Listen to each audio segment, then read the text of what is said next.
Welcome to Sex Positive Gaming. I'm Annie, and today I want to talk about the recent Steam release of Tales from the Unending Void Season 1.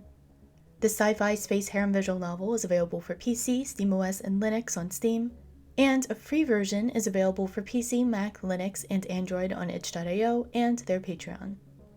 I originally covered Tales from the Unending Void over a year ago when the channel was brand new. This is the first time I'm going to revisit a game in a review that wasn't a separate update or expansion like with Subverse, Being a Dick, or College Bound. So I'm not sure exactly how to go about doing this. I will link to the previous review, but I'm going to treat this like you haven't seen it yet. Tales from the Unending Void is the second game from developer Privateer, their first being the highly successful harem visual novel Sisterly Lust. You may remember when Apple gave the game a lot of free advertising last year when they tried to shame Epic Games for offering adult content titles through the itch.io platform. It is nice to see that Fortnite has the power to reduce even billion-dollar companies to acting like children. Seriously though, a company like Apple, which built their empire through slavery and employee abuse, trying to take the moral high ground is beyond ridiculous. So is this game just Sisterly Lust in space?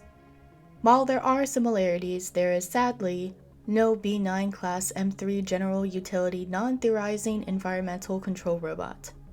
The plot is actually very similar to the lyrics of Guar's Lust in Space, which honestly could make for a whole video on its own.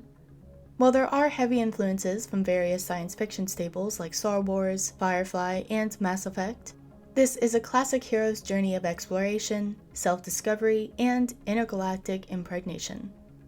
Graphically, this is a really decent looking title. Development began in late 2019, and while the DAS models are not the latest versions, the renders, lighting, and animations vastly improve as you play through the game. The sexual interactions are animated with some limited interactivity, but they are silent. The soundtrack, however, is awesome and really reminds me of Mass Effect. There's actually a surprisingly more numerous number of flavors and options to choose from than you'll normally see in a mostly heterosexual male protagonist harem experience. This includes group, lesbian, impregnation, trans, BDSM, Fuda, monsters, corruption, and power exchange. Every character that is romanceable is optional, and while that can be slightly disrupted to some parts of the story, I appreciate the choice. Unfortunately, while you do have the option of romancing a trans character, Renee, you are not given the opportunity to romance either of your two male crewmates. There's actually a species of male aliens that you encounter that can get pregnant, but Renee is the only romanceable character that you cannot impregnate. We can defy the laws of physics by going faster than light, but God forbid science enabling a trans woman to carry a child. No, that's not political, it's just immersion breaking. Overall, I really like Tales from the Unending Void. It feels very much like a YA story where there is sex. You have young adults on an adventure where parents are either out of touch or are evil and are constantly presented as obstacles to agency. Celine wanted to be a pilot, but her parents, especially her mom, wanted her on a different path. And the same goes for Tim, who wanted to become a doctor, but being of higher status, his parents wanted him to become an officer, even going as far as prohibiting him from taking extra medical classes. This is a ragtag group of young people struggling to find their way while under the absolute rule of the sovereignty. And yes, I do love that the main character has curly hair. The biggest issues I had with the game were mostly with the main character and how they interact through the story. They're basically more of a silent protagonist that things happen around to as opposed to an actual leader. And they're supposed to be the captain of the ship. And the dominant's optional choices are just so out of place and cringy that they are hard to play through. I mean, I totally get how this is a flavor, but the MC is basically just SpongeBob with less personality. That is not what I imagine when I think of an effective top.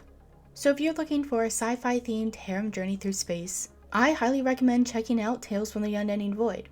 The story is great, the characters are interesting, the sexual interactions are varied, and most importantly, Season 1 ends at an actual ending point that will leave you satisfied but excited for Season 2. The Steam version has more content, customizations, and achievements, but if you're on the fence, try out the free version on itch.io or their Patreon. Let me know what you think about Tales from the Unending Void. Am I off base with the pregnancy thing? It just seemed jarring to me within the context of the story and the boundless futuristic technology that is throughout the game. but absolutely let me know what your take is. And remember, no shaming, just gaming. Thanks to all this month's supporters on Patreon. I wouldn't have been able to do this without you.